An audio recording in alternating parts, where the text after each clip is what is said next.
ఈరోజు తమరి అధ్యక్షతన అత్యంత కీలకమైన ప్రకటన చేయాలని రాష్ట్ర ప్రభుత్వం భావిస్తున్నది.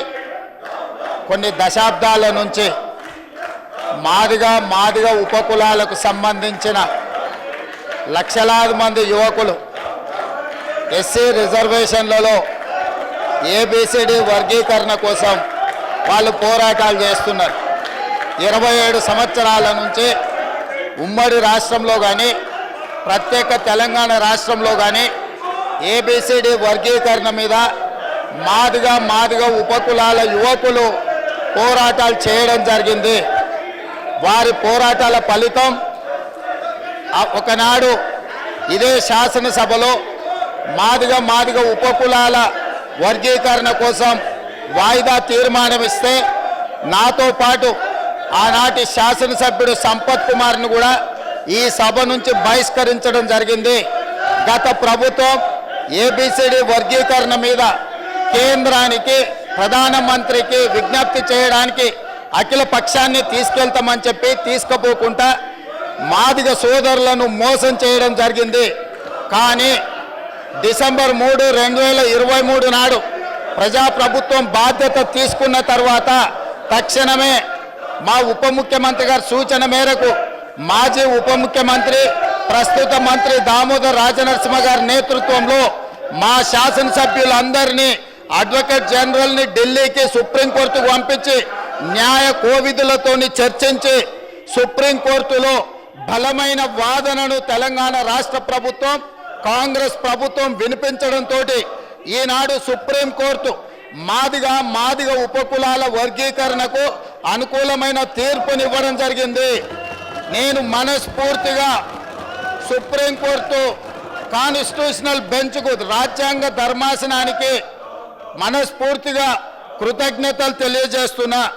7 మంది జడ్జిలలో 6 మంది జడ్జిలు రాష్ట్రాలకు ఏబిసిడి వర్గీకరణ చెయ్యడానికి అనుమతి ఇచ్చింది.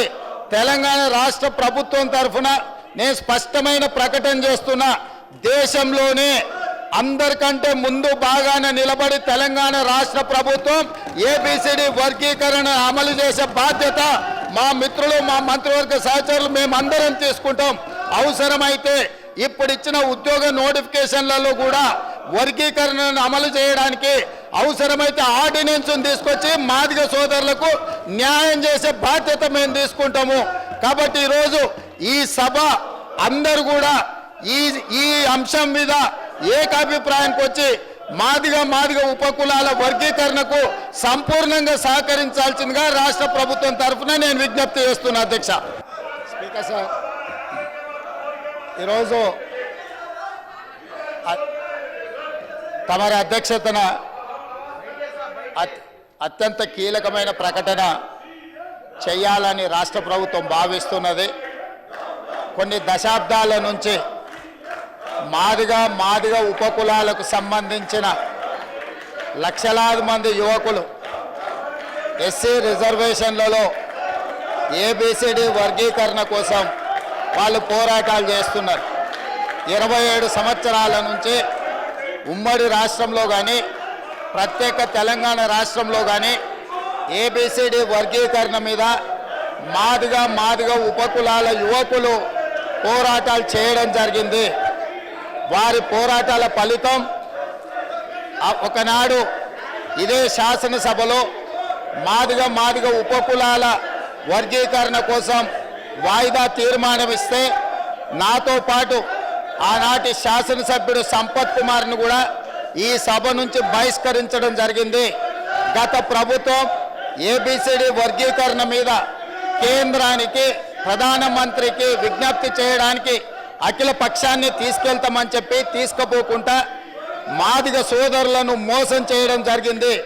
కానీ డిసెంబర్ 3, 2023 నాడు ప్రజాప్రభుత్వం బాధ్యత తీసుకున్న తర్వాత తక్షణమే మా ఉప ముఖ్యమంత్రి గారి సూచన మేరకు మాజీ ఉప ముఖ్యమంత్రి ప్రస్తుత మంత్రి దామోదర్ రాజనరసింహ గారి నేతృత్వంలో మా శాసనసభ్యులందరినీ అడ్వకేట్ జనరల్ని ఢిల్లీకి సుప్రీంకోర్టుకు పంపించి